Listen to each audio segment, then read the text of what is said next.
Aloha, inspired money makers. Welcome to Inspired Money, the show where we collectively can do more with our money and make the world a better place. Our topic is the power of giving, making an impact through philanthropy. In preparation for this episode, I looked up the definition of philanthropy, and here's what I found.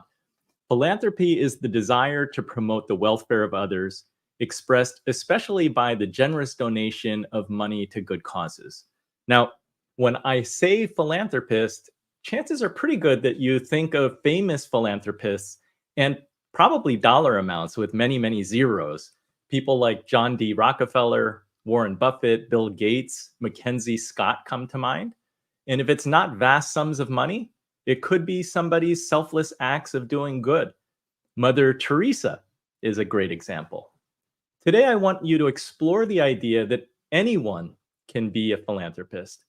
A philanthropist is a person who donates time, money, experience, skills, or talent to help create a better world. Let me say that one more time.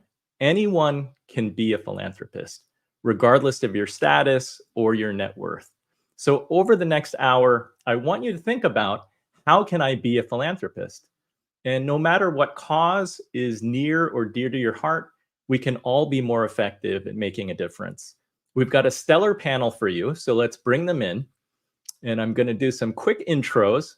I'm so excited that all of you are here. I'll start with Vicky Bond, president of the Humane League, is a veterinarian and environmental policy expert dedicated to ending animal cruelty in food production. With her leadership, she has influenced major food companies to adopt better welfare policies, leveraging her background in veterinary medicine and environmental studies to help drive impactful change. Welcome, Vicky. So glad to have you here and to see you from sunny San Diego. Thanks, Andy. It's great to be here. Looking forward to the chat.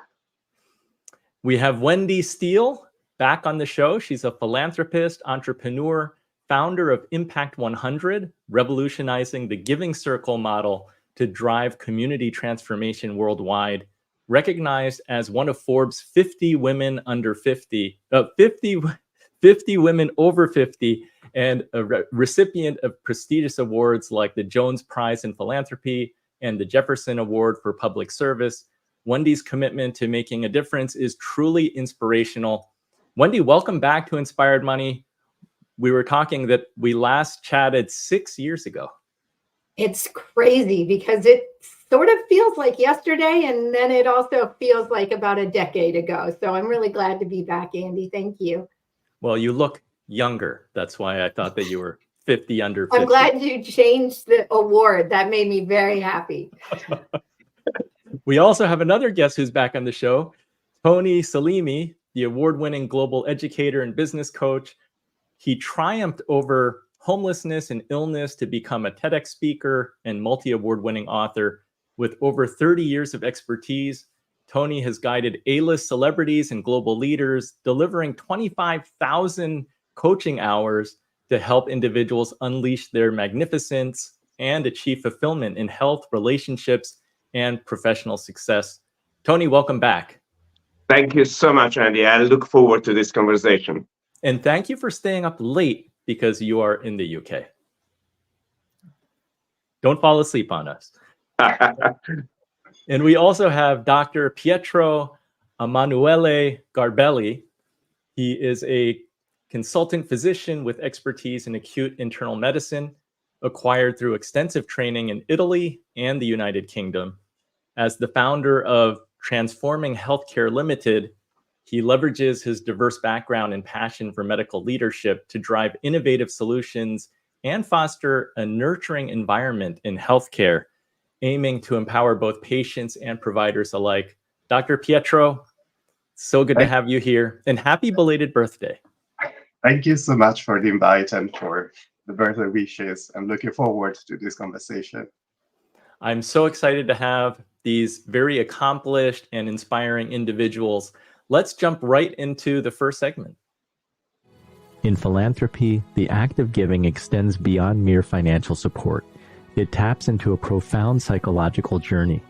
Studies reveal that when we give to others, we're not just aiding them, but also enriching our own lives. The emotional satisfaction and neurological benefits gained from generosity can be substantial. Giving has a unique way of enhancing our mental well-being. It fosters a sense of purpose and happiness, often reducing symptoms of depression and anxiety. This isn't just about financial aspects, but the deeper intrinsic rewards that come from helping others. Philanthropy strengthens community bonds. When individuals come together for a shared cause, it cultivates a powerful sense of belonging and unity. The psychology of giving is not limited to societal betterment, but also personal fulfillment and improved mental health. The symbiotic relationship between the giver and the receiver is what makes philanthropy a truly powerful force.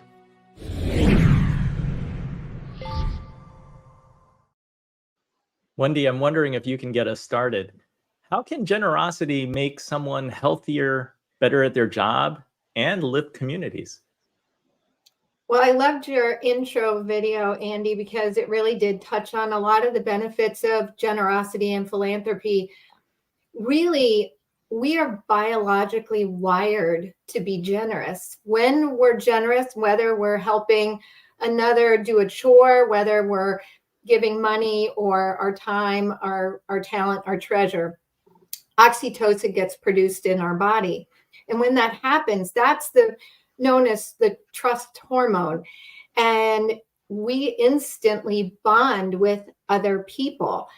When we're generous, it allows our brains to expand so that we're more creative, we're better at problem solving, we get along with others better, we're more empathetic, and we're more connected and positive and hopeful. So it's one of these things that benefits you in all of its forms. And it's better when we do it together. It's a great way to bond with other people in your community or your family, even across the many miles. I love that. It reminds me of that poster of like everything you learned in kindergarten, because I remember learning about generosity in kindergarten. I think that exactly too many of us need a refresher on how important it is to be generous in our adult lives. Tony, I'm wondering, you coach a lot of people. Why does living an extraordinary life require planning for purpose, for purposeful, prosperous, and philanthropic living? I noticed the philanthropic living there. Absolutely. So if we look at the purpose, every individual deep inside their heart, deep inside their mind, they have some kind of vision they want to bring into this world. And most people, they don't really have clarity of what this is. And when you help somebody to awaken that vision, now the steps that they need to go through are enormous for sure. But the satisfaction, the energy, that kind of philanthropy giving that result, as a result of delivering big vision, it's enormous and it makes a global impact. And I'm so grateful to have my client here, Dr. Garbelli, because he's a perfect example of what happens when you awaken in an individual a philanthropical vision, a vision beyond oneself, what I call it in my latest book, A Path to Excellence. And when we awaken something beyond oneself, we really step in this universal exchange, because the universe operates on the principle of exchange. Now, as part of that, giving, essentially, it's an intentional act of this exchange. So, Dr. Pietro, we want to hear what that living example looks like. Can you tell us a little bit about the mission of purposefully transforming healthcare and how it has enriched your life? Of course. The mission is something that Tony has helped me to come up with many years ago. And it's something that I would have never thought about one day bringing into the world. I found myself at some point in life really doubting what to do next.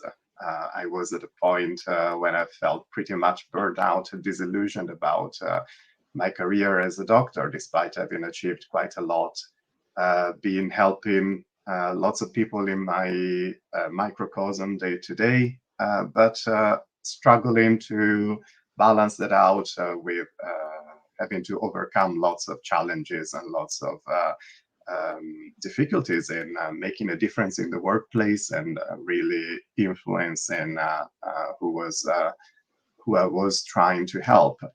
So the vision came as a rekindling with my original call to make a difference in the world of medicine. I had lots of experiences when I was younger as a patient and as a relative accompanying my relatives to hospital appointments and being utterly frustrated sometimes with the way healthcare was delivered and all the little obstacles and dysfunctions. And I found myself being pretty much what I never wanted to be at some point in my life, a grumpy, fed up, burned out doctor, which was quite a wake-up call, realizing that I so much wanted to make a difference. So in a nutshell, Purposefully Transforming Healthcare is a mission to empower doctors working together with all decision makers in healthcare and bring back the purpose, bringing back the idea that healthcare delivery needs to be sustainable, not only from an economical and environmental point of view, but also for the people that deliver healthcare every day and those who receive it. That's great. You're not the first physician that I've heard of suffering burnout. It can be quite a grind seeing many, many patients per day and kind of losing focus of that purpose that one starts with. Vicky, I want to ask you, how does the Humane League's approach to philanthropy align with the psychological benefit of giving? So the Humane League exists to end the abuse of animals raised for food. And we're here to end factory farming. And this impacts everyone, really. Most food is factory farmed. 70 billion animals are factory farmed every year in the world. And when we tell people about the conditions these animals live in, it's very clear no one wants animals to be suffering in this way, in cages, filthy, in disease, cramped, birds can't even spread their wings. And people also suffer in communities because these animals, there's thousands of them or millions in some cases, in an area polluting waterways, polluting the air. And so communities suffer too. And so the work that we do is really important in trying to reduce suffering for animals, reduce suffering for people, improve the environment, and end factory farming. And by giving to the Humane League and the work we do, that money can make a huge impact on millions of animals and on communities. So people are doing it, one, for the animals, but also for their own food supply. Absolutely. Yeah, this is everyone's food. It's so important. And the work that we do is to get companies to commit to higher welfare standards in their supply chains. And these companies, if we just take one company like Sodexo, impacts 2 million meals every day. And so this institutional change that we can bring about through our work is so important. And when we talk to people about the work, when we do silent protests outside companies that are willing to make this progress, we're supported by communities, we're supported by people and by our donors to do this really important work. That's fantastic. It's great to see progress being made, because oftentimes when you're facing very large corporations, it seems so daunting. It's very hard to make a dent. But I know that the Humane League has had very measurable positive results. Yeah, absolutely. So, thank you. I'd like to go to segment 2. Legacy giving is about creating a lasting impact that transcends one's lifetime. It involves bequeathing donations to nonprofits, typically structured within a will or estate plan. This form of giving ensures your commitment to causes close to your heart continues even after you're gone. Endowments, a crucial part of legacy giving, serve as a financial bedrock for nonprofits. By establishing an endowment, you're setting up a fund where the principal amount remains intact. The interest generated from this fund is then channeled towards the nonprofit's ongoing initiatives, creating a sustainable source of income that can weather the storms of financial uncertainty. For donors, the motivations behind legacy giving go beyond mere financial contributions. This could be in support of education, healthcare, environmental conservation, or any other cause that resonates deeply with them. Additionally, legacy giving can offer potential tax benefits, making it a financially savvy move as well. Legacy giving and endowments represents a donor's foresight and commitment to making a difference, ensuring their philanthropic vision continues to benefit future generations.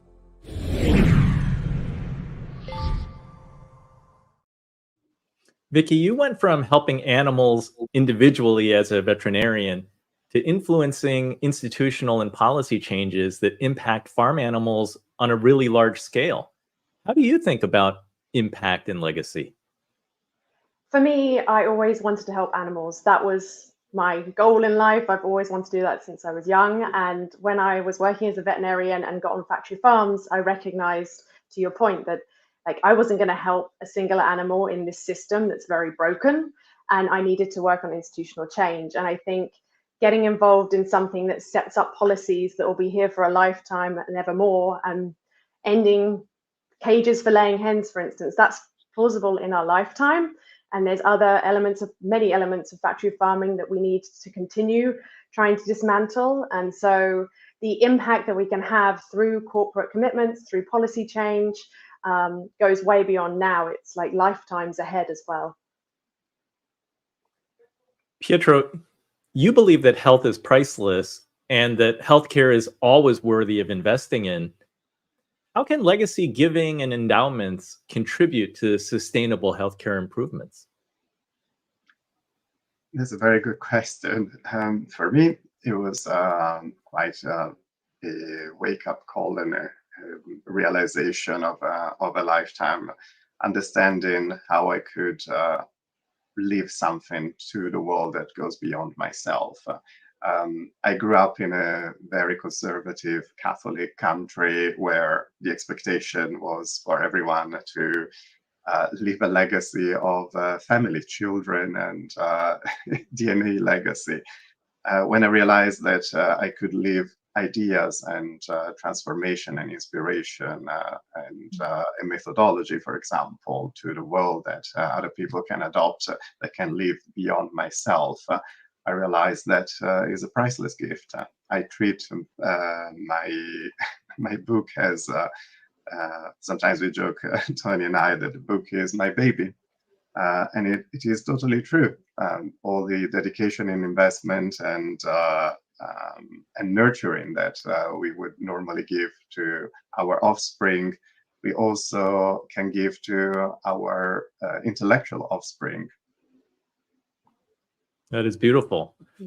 Wendy, can you talk about Impact 100's model of collective giving? Because I know that the example that I read on the website is that if you get 100 women each donating $1,000, that's $100,000 donated to a local charity.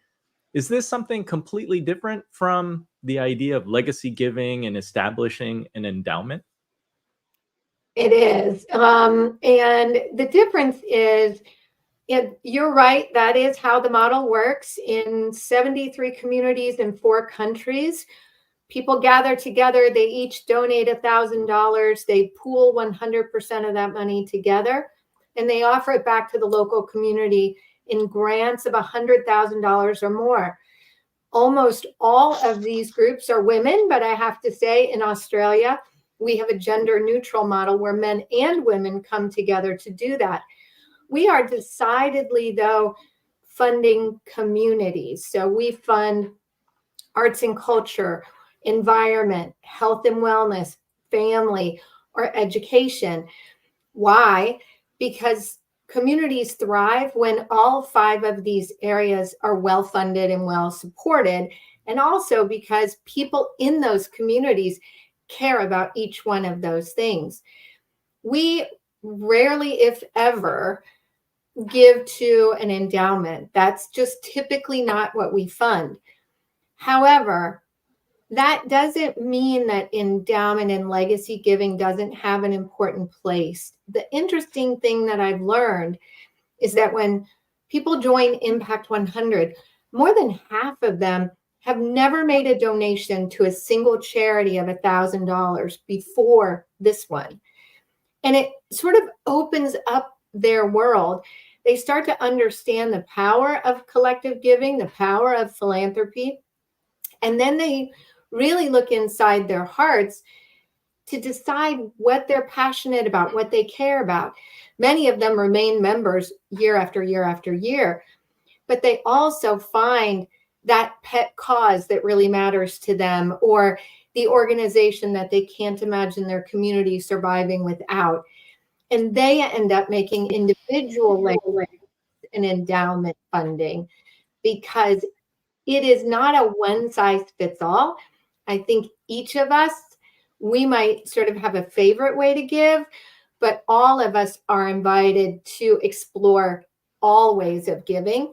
And you just might surprise yourself when you find it's a lot more fun than you thought, a lot more transformational than you thought, and a lot more hopeful.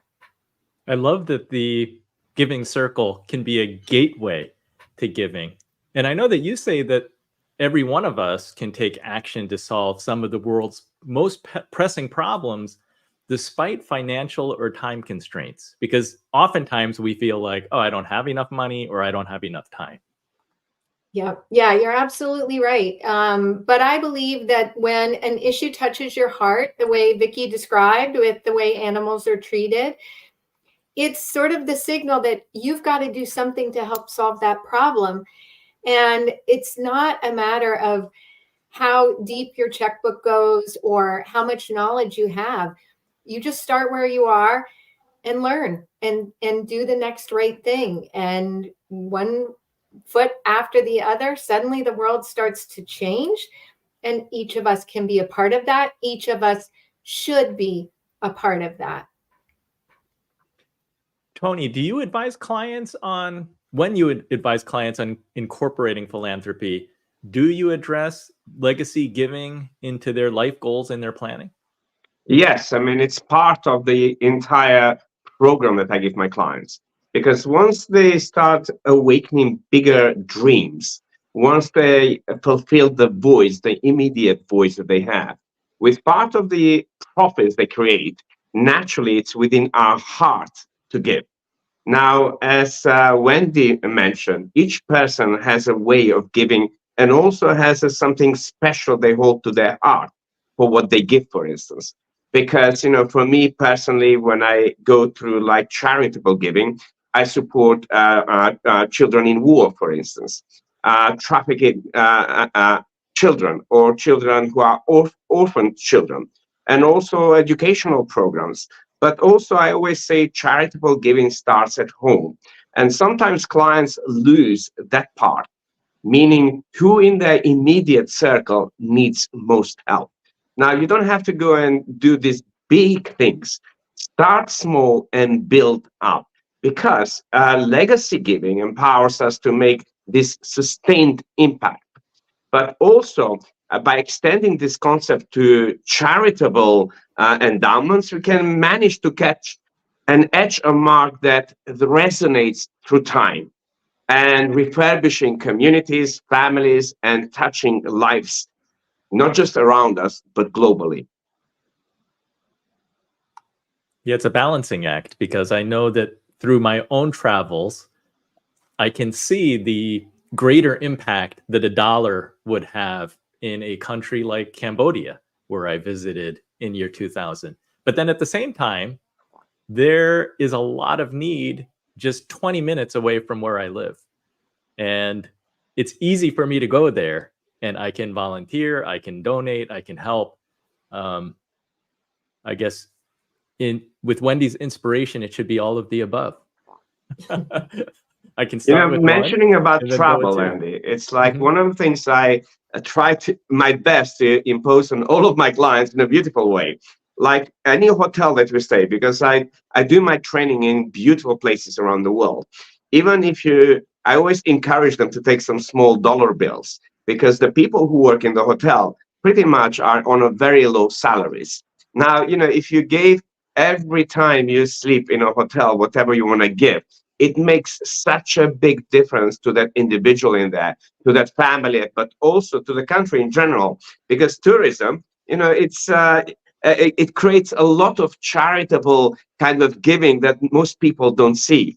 But when you start to speak to staff, and when they start telling you what happens with the income that they receive, when they made up those beds and clean your rooms beautifully, it really brings you into the heart, and you will have those tears of inspiration that you made a difference. Well, in this segment, I love the idea of awakening something within you and finding that cause that moves you. Let's go to segment 3. Educational philanthropy transforms lives by investing in the future of learning. It's more than financial aid. It's a commitment to equalizing educational opportunities, particularly in underprivileged areas. This strategic generosity supports a wide range of initiatives, from scholarships offering financial assistance to projects enhancing educational infrastructure and resources. Donors fueling the sector are motivated by the desire to see real-world change. They invest in education to ensure future generations have access to the resources they need to succeed. Their contributions may improve learning environments, drive research, and make education accessible to those in need.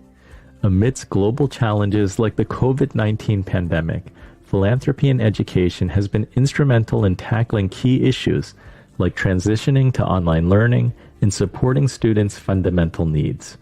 Philanthropy in education nurtures potential leaders and innovators, fostering a future where education is a right, not a privilege. It's a visionary step toward a more educated and equitable world.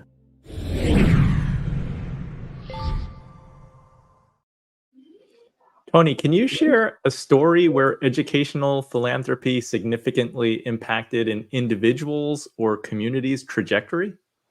Yes, first I would say that education is the soil from where our future leaders emerge, where future problem solvers emerge, where future politicians and future entrepreneurs emerge.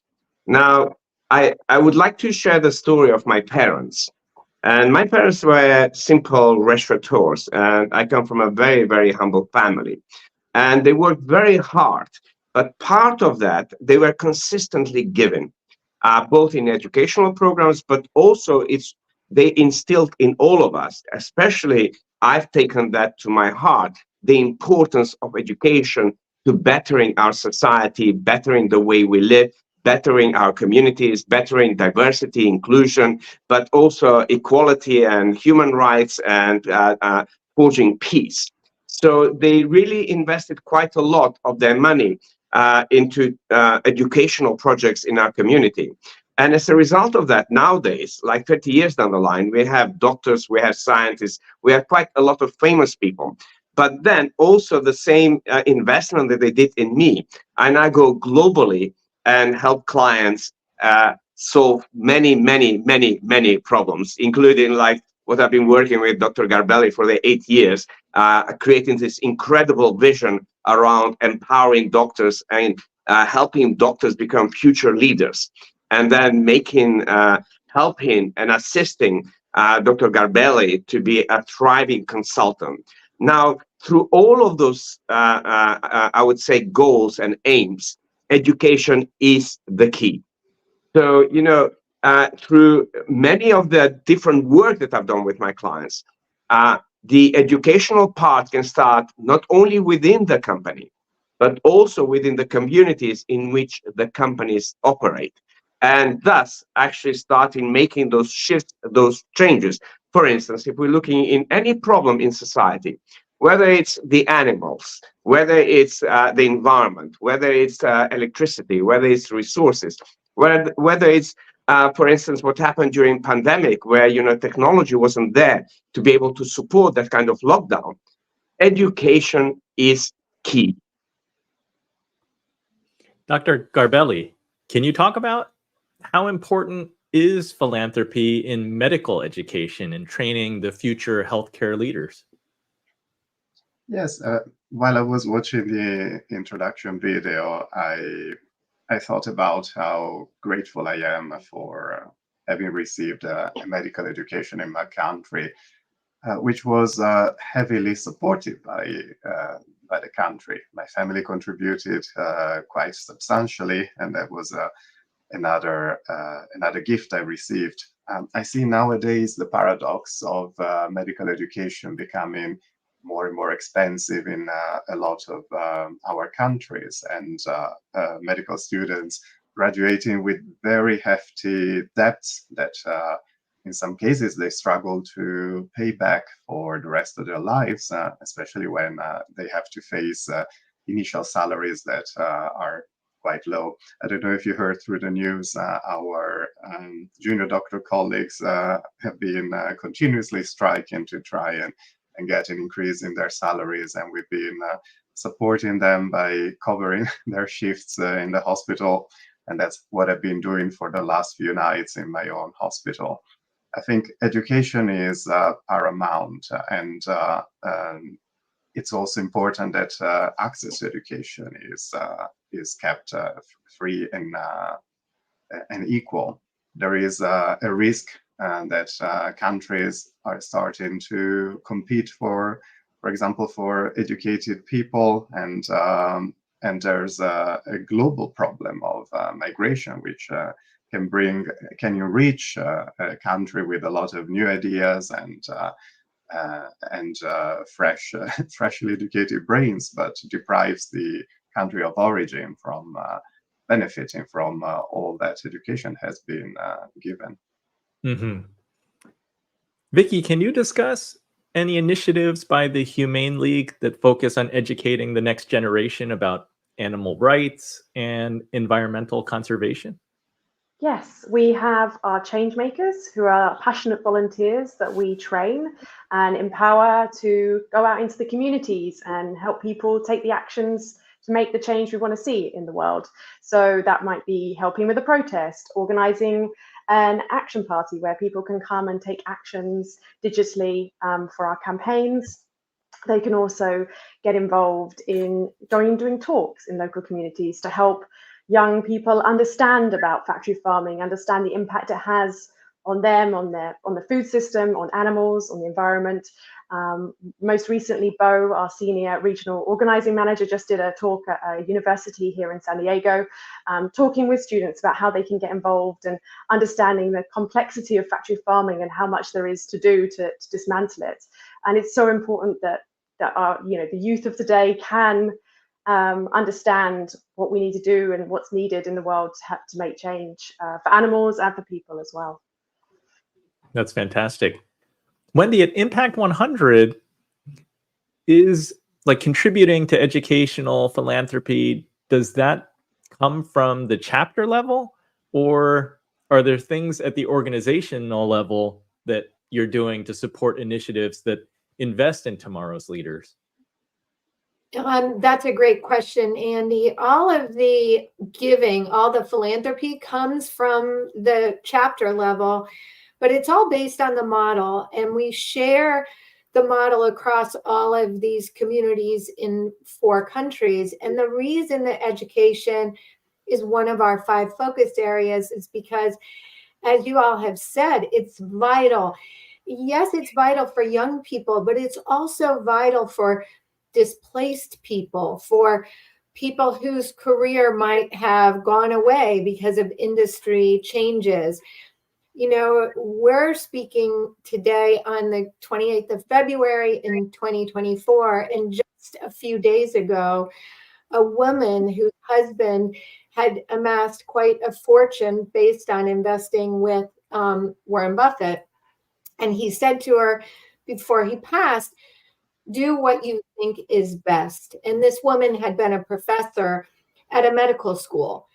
And she recently made headlines for all the right reasons, because she donated $1 billion so that this medical school would have free tuition in perpetuity. So this is sort of combining your last topic about legacy giving and endowments, along with how that transforms education.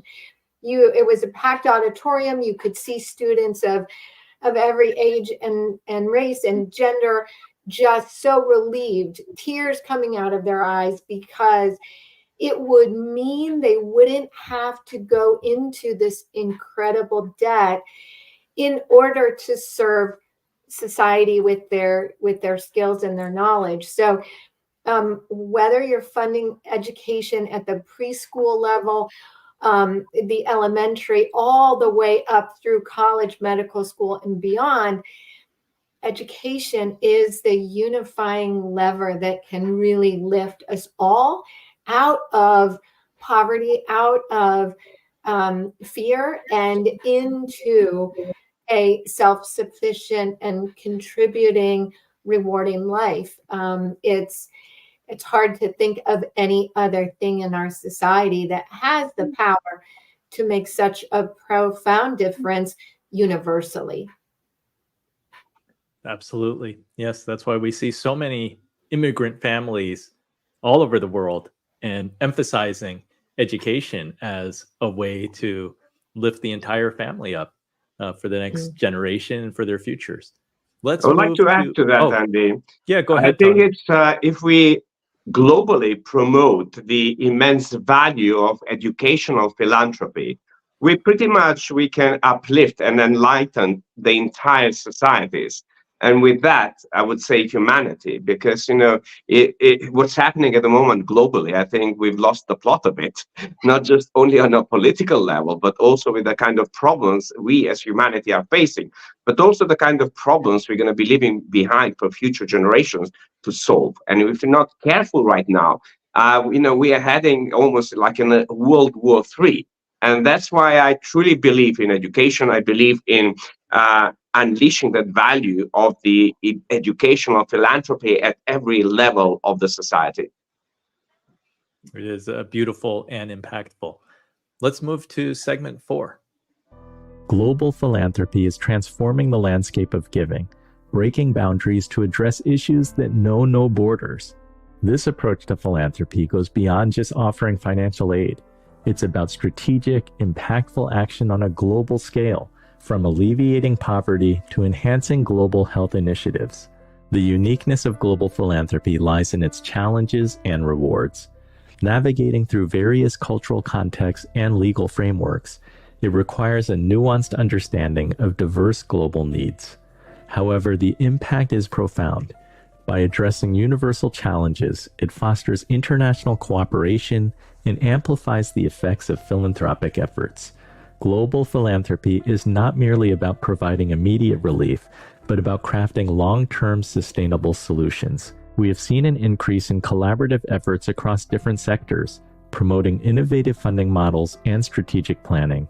At its core, global philanthropy is about creating a broader, more significant impact. It's a visionary approach aiming to build a more connected and empathetic world through targeted, meaningful contributions across nations. Tony, you spoke about the need for educational philanthropy and bringing people together so beautifully.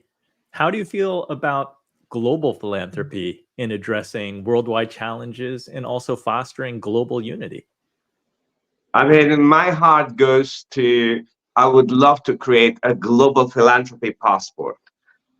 Because, in today's world, we've created so many barriers for philanthropists, but also for people, for companies to be able to enable those kind of charitable givings and making a global impact. So, part of my daydreaming was, what if we were to be able to create this global philanthropic passport where people can really, really make a difference. Not only because they have the financial means, but also they have the education and they have the strategies, they have the plans and they have the ideas that can really make a change within the countries needed. Now, we have a lot of third countries development with a lot of problems. And what I see, it's happening for so many years now. We shift problems from west into east and from south into north and all of that. But a lot of it is not really being solved properly. But now with some of the clients that I work, we're looking into, how do we recycle better? We're looking at how do we, able to work together in a way that it's more sustainable and in a way that actually promotes global philanthropy.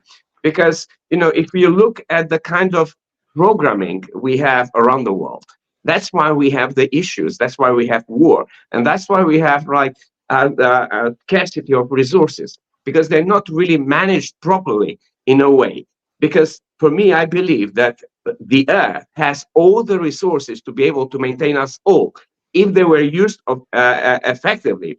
And if this global philanthropy were to be promoted, how do we lift everybody up? And how do we really manage whatever we are given in a most effective way? And the universal exchange of empathy and service, it is what cultivates this global community dedicated to impactful, but also progressive and sustainable change.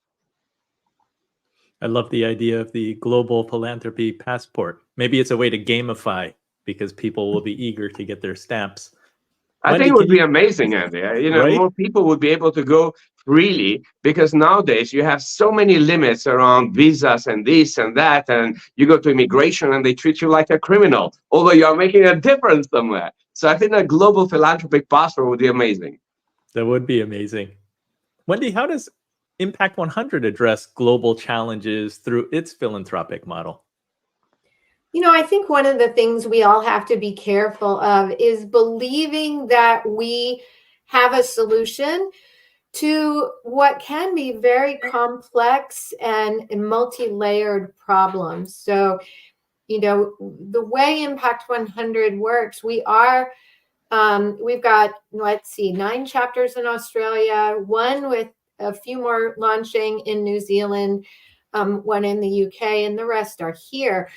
And so part of the secret sauce, if you will, is that it's local people who not only understand the local problems, but they also know the stakeholders that have to be involved, the nuances of correcting it. I think when it comes to making a global difference, there are lots of things that we can do. Whether you consider yourself sort of an expert philanthropist or whether you're someone who just has a heart to be helpful. But the first thing is to be prepared to give and be prepared to listen and understand. There are so many stories I hear of well-meaning people who go to try to help, and what they're doing doesn't, because they don't really understand the whole picture. And so in our eagerness to do good, we need to make sure that we take the time to truly understand and be helpful after listening, and then suggest what we might do. And sometimes the wealthier you are, the harder it is to not just go in and fix it, go in and tell people. It takes a great amount of fortitude, I think, discipline, to sort of sit back and say, I believe that the water shortage would be solved by doing X, but tell me if you agree. And I think that doing it in partnership with these other countries and other communities, so that there's local buy-in as well as outside funding and buy-in, I think that would really make lasting change. But I'm all in on the philanthropy passport, Tony. So when you get that going, I'm with you. I'm trying. I already coached certain prime ministers, and I'm putting the idea in their heads. That's good. You get it going. Great advice, Wendy. Vicky, what challenges and opportunities do you see in expanding animal welfare, for example, philanthropy across borders? Yeah, to Wendy's point, which is a really good point, it's every country is different and while factory farming is ubiquitous around the world, ways to tackle it vary in countries. So we started the Open Wing Alliance at the Humane League, and it's bringing together member organizations from around the world. We have over 100 members in over 6 continents. And they're small groups typically that are starting this work in country, supporting our global campaigns, because we do campaigns against global companies, huge companies that you can imagine, like McDonald's, for instance. And We also give support.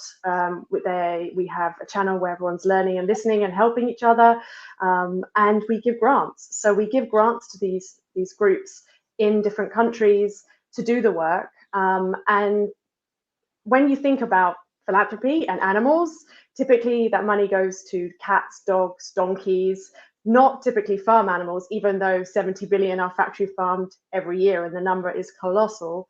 And so these groups in other countries, they also don't necessarily have the resources. They've been working as volunteers, and this is a way to help really build up the momentum of advocates around the world on a global scale by taking money from the US and funneling it out into other countries. But to Wendy's point, with groups in those countries that know the local culture and understand the best way to campaign in their country, they'll be most effective.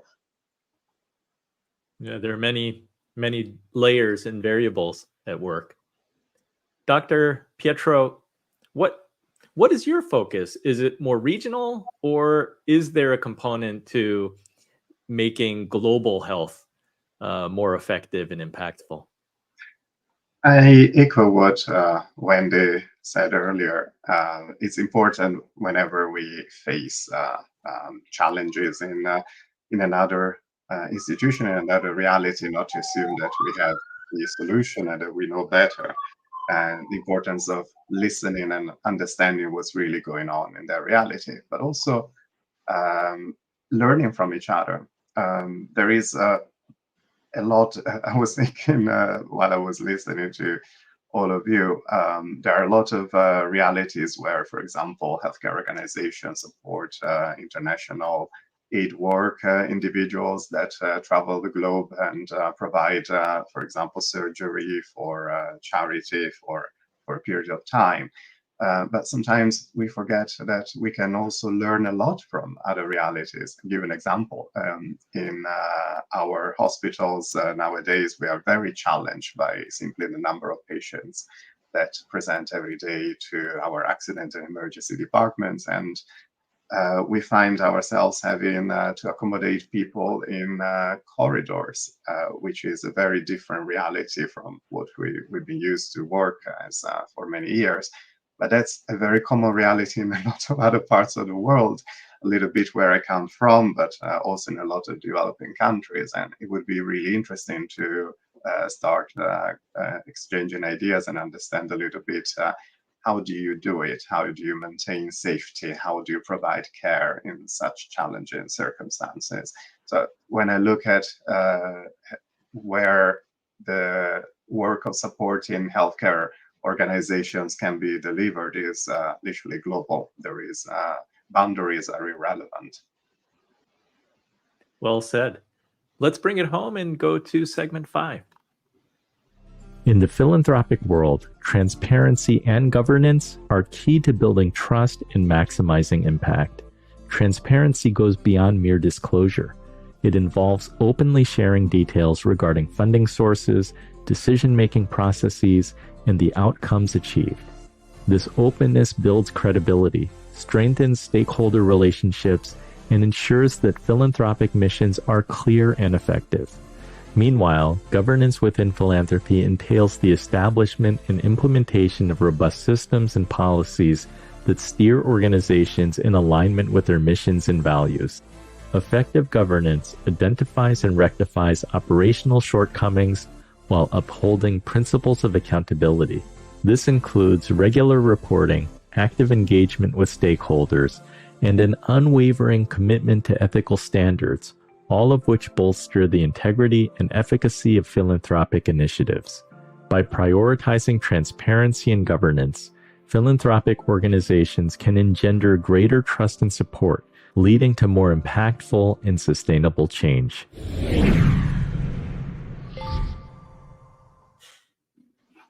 Vicky, you work with a lot of corporations and large entities. How can effective governance contribute to the Humane League's success and credibility? Yes, it's really important to have good governance as a not-for-profit. We have a board of directors. We have 8 directors, all very experienced, varied backgrounds. We have auditing processes, policies, procedures, and we try to be as transparent as possible. And with that, we have won awards. So there's organizations like Animal Charity Evaluators that evaluate the work that we do, the cost effectiveness, the governance that we do, and they take that in mind. And we've been awarded top charity from them every single year that they've been doing this work.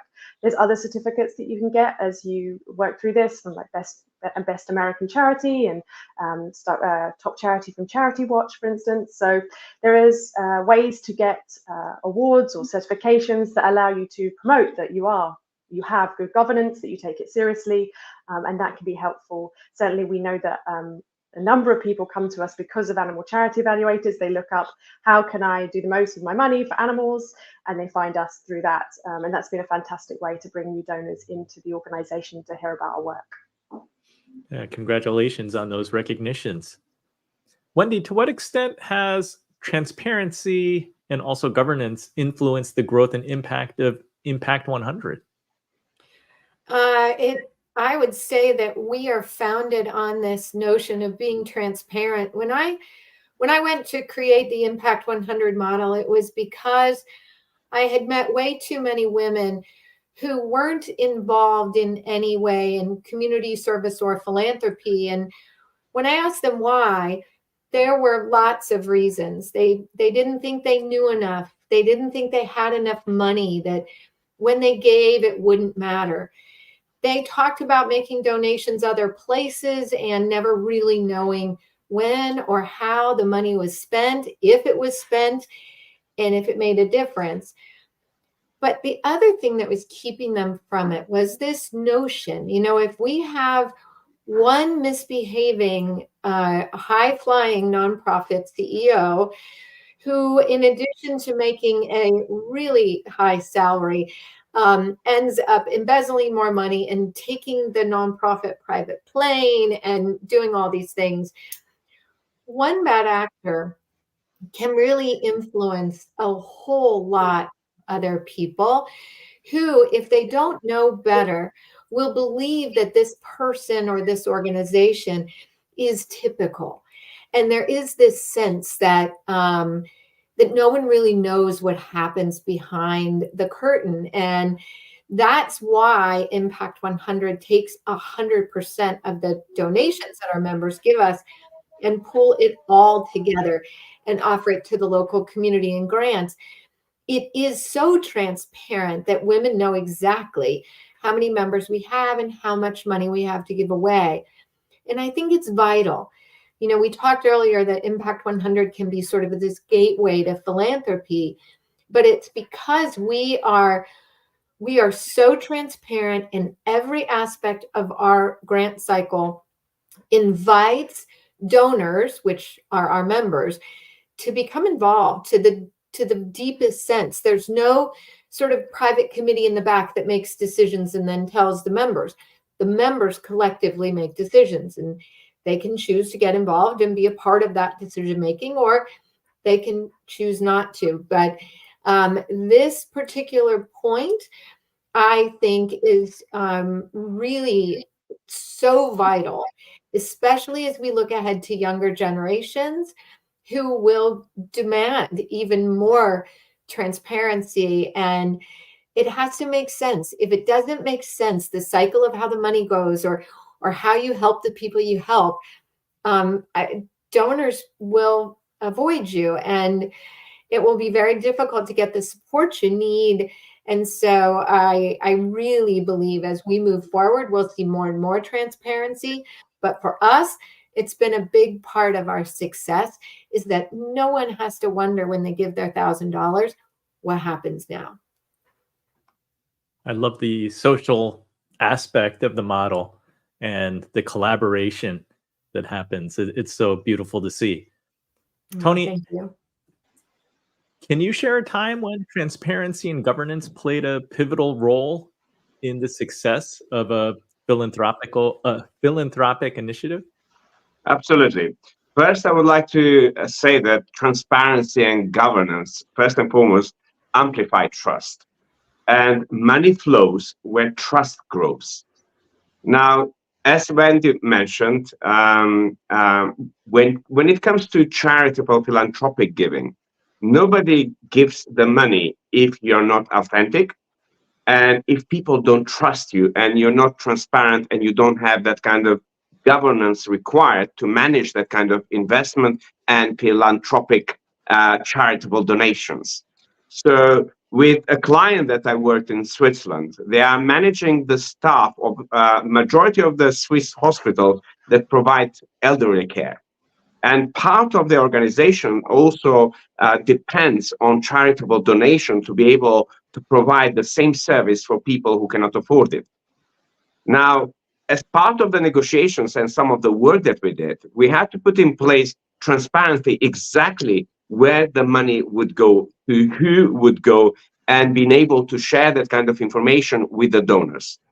Now, just having a conversation around that and then sharing that big vision of my client of what they are trying to achieve, because their end goal, like with Dr. Garbelli, also is to create hospitals around the world where children don't have that kind of access to be able to be operated from issues from the heart or lungs or the serious issues that most places don't have the facilities. So not only it helped with that, but also they felt inspired to also be able to donate for another project which is outside Switzerland. Dr. Garbelli, I want to go a little bit of a different direction, if you don't mind. I know that you faced bullying as a child, and today you're quite an outspoken activist. Can you talk about the need for genuine transparency and the bravery that's required to speak out for causes that are meaningful to you? Of course. Yeah, my experience has been of spending pretty much the first 18 to 20 years of my life in the closet, being bullied for growing up gay in a very conservative environment. I believe that being simply authentic and open about who we are, regardless of whatever makes us unique, can be an inspiration and can be empowering for other people that find themselves in a similar circumstance. When I grew up, I had no positive role models in the media. It was a time when LGBT people were portrayed as the funny or devious character in the cinema, and that was about it. There was no one to look up to and think, yes, one day I can see myself being like you. And I think although society has changed quite a lot, we're still struggling to find positive role models in a lot of different areas and roles in society. It still makes headlines when we hear, oh, this country has the first LGBT prime minister. And yeah, we're not quite there. It's still needed. It's still work that is going to have a huge impact on everyone that is growing up facing similar challenges. Well, thank you for sharing that. I want to thank all of our panelists for joining this episode and really being so impressive and inspiring individually, and then collectively really moving me. If I can just highlight a few quick takeaways, I love the psychological benefits that giving provides. There's emotional satisfaction, it enhances mental well-being, and the more generous we can be, it can bring us happiness, fulfillment, and reduce stress. I love the idea that legacy through our giving can have a lasting impact beyond a giver's lifetime, and to have a commitment to a cause. And of course, there are also potential tax benefits. And then I love the idea that the global impact and transparency transcends borders, really necessitates listening and understanding diverse needs, but ultimately transparency and governance, they're essential for building trust. So thank you again to each of our panelists. I encourage all our listeners and viewers to learn more about their respective organizations or what they're doing. You can find Vicky Bond at thehumaneleague.org. You can find more about Wendy H. Steele at wendyhsteele.com. That's STEELE.com. Tony J. Selimi, you can find at tonyselimi.com. And Dr. Pietro Garbelli, he's at drgarbelli.com. Thank you, everyone, for sharing all your insights, your stories, your expertise with us. And I want each and every one of you to think about how can you be a philanthropist, and think about one cause where you would like to put either a monetary donation or lend your talents and time to. Join us next week. We'll be back Wednesday, March 6th at 6 p.m. Eastern.